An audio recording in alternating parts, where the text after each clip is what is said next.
Hello and welcome to Group 10's final presentation. My name is Dylan Baldo and my fellow group member is Ngoc. We will be presenting on robotic process automation. So firstly, we want to start off on what are robotic process automations. We refer to them as RPAs. RPAs are a technological software application that make it easy to build, deploy, and manage software robots that will mimic the behavior of humans interacting with digital systems and other software. With RPA, a company can develop a software or a so-called robot, and their task will be essentially to ease the workload of humans through automation. RPA can be deployed and leveraged by any organization, regardless of size, budget, and technical expertise. The difference is going to be resources and how effective that RPA can become. Obviously, if you have a smaller company, they won't have as many resources and able to leverage a better and more advanced RPA system, whereas compared to a larger company, for example, Google, obviously they have the people, the money, and the resources to be able to use a much larger scale RPA system. The first and probably most obvious thing you will notice about RPAs is the potential for outsourcing.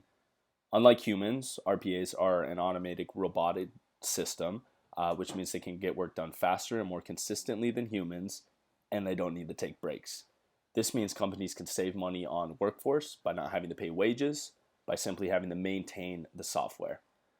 Additionally, RPAs can very easily simplify business operations. They can process transactions, complete correct keystrokes, navigate systems, identify and refine data, communicate with other digital systems, and perform a defined set of actions.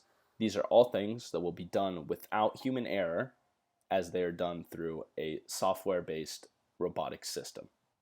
So as I said before, RPA leads to a lot of potential for outsourcing, especially for SMEs. These are small and medium enterprise companies that typically will have less resources.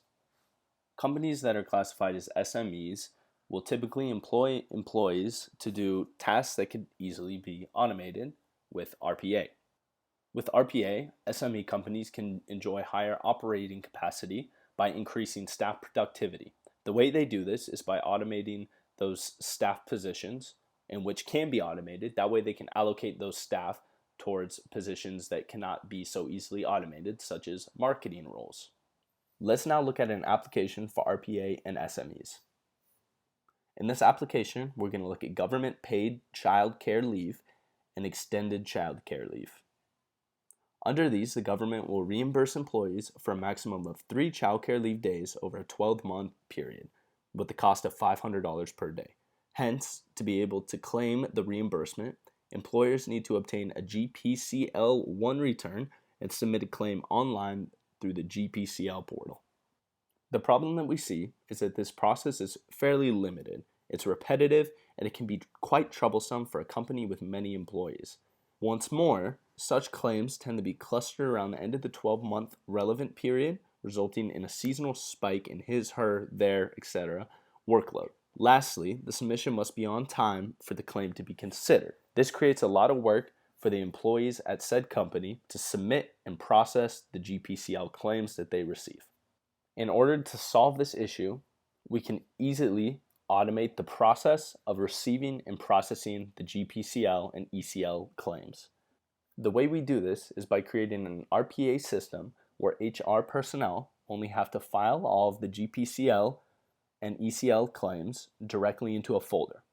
Then, the RPA bots will retrieve all of these forms within the file, extract the relevant details, and submit the applications to the GPCL portal. For all of these successful submissions that go through, the RPA bot will be able to extract the confirmation numbers and send an email notification back to the HR personnel to distribute to staff. In the blue-collar world, we have seen lots of basic practices automated through robots. These robots have led to a safer and more cost-effective work environment. We can see the same in a white-collar work environment. Soon, we will see a lot more robotic automation in the white-collar work environment. This is because robotic automation costs less, results in faster work, and more efficient work. These RPA softwares are programs that can replicate administrative methods typically done by humans. They can be seen as essentially virtual employees which can perform a repetitive task substantially faster and more accurately than humans. Now we will look at how business process automation can be applied to a financial situation. So just to give an overview of the financial process, these are the steps that are taken. First, any transactions are identified and analyzed. Second, they are recorded transactions to the journals. Third, we post the journal information to the ledger. Fourth, we prepare the unadjusted trial balance. Fifth, we do any adjusting entries that are necessary. Sixth, we prepare the adjusted trial balance based on those adjustments. Seventh, we prepare the financial statements. 8, we do our final closing entries. 9, we prepare the post-closing trial balance. And 10, we reverse any entries if necessary. Thankfully, the financial process is one that can be easily automated through RPA. First, the document should be uploaded and then scanned by the RPA system, and the important information will be extracted and recorded into journals. The information will then be transferred to the ledger. Based on the information in the ledger, the RPA system will be able to make the adjusting entries before then preparing the financial statements based on those adjusting entries. Any closing entries can then be made and the trial balance is finalized. These steps should then be verified by a human just to make sure they are accurate, and then any reversing entries can be made by the human. Very easily, RPAs can be used to automate the process that I just stated. The financial process is usually made up of many individual employees that do all of those tasks that, like I said, can be easily automated through RPA.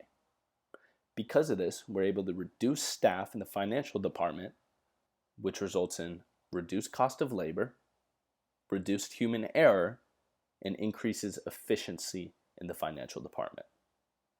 We are also able to ensure that there are no robotic mistakes by having at least one human individual check for system error and verify the results, as well as making any final entries or corrections that need to be made.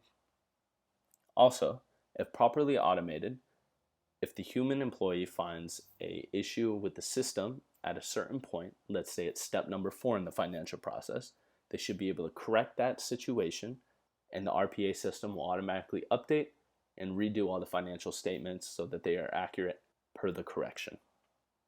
To summarize, RPAs are the perfect go-to for businesses that want to automate processes in order to save money and properly allocate their resources. RPAs are still a relatively new technology, and there are many different applications that have not yet even been realized. The potential for their uses and applications will continue to be realized as time goes on and RPAs are further developed.